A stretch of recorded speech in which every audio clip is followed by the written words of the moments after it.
Sono 30 anni, 40 anni che va avanti così. Quando un inquilino chiama l'ATER perché ha un problema dentro all'appartamento o fuori anche, gli rispondono ma non sappiamo cosa fare, e ci chiami, prendo appuntamento. Non è così che si fa, non è così che si fa.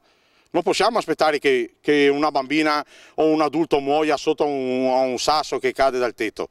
Non possiamo aspettare così. Dopo il crollo di un pezzo di cornicione in via Parabello a Favaro Veneto e le numerose proteste dei residenti, la scorsa settimana il presidente di Ater, Raffaele Speranzon, aveva annunciato ai nostri microfoni che ci sarebbe stato un incontro per far partire al più presto i lavori di ristrutturazione, dopo la messa in sicurezza immediatamente avviata. Ora è ufficiale, i 3 edifici torneranno come nuovi con un finanziamento di 3 milioni di euro per 42 alloggi, come già avvenuto in via Indri al termine dei lavori di messa in sicurezza. Entro un anno, dichiara il presidente.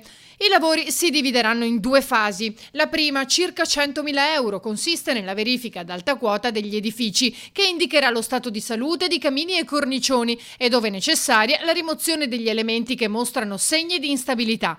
La seconda fase invece sarà quella di progettazione e realizzazione degli interventi di risanamento e riqualificazione, interni ed esterni ai 3 palazzi, di cui beneficeranno tutti gli alloggi. I 3 fabbricati, oggetto dell'intervento, vanno dal civico 13 al 25. Sono simili e costituiti da 4 piani fuori terra, di cui un piano terra ad uso garage e ingressi per 7 vani scala, 3 piani superiori ad uso residenziale con 42 appartamenti di superficie variabile dai 90 ai 100 metri quadri.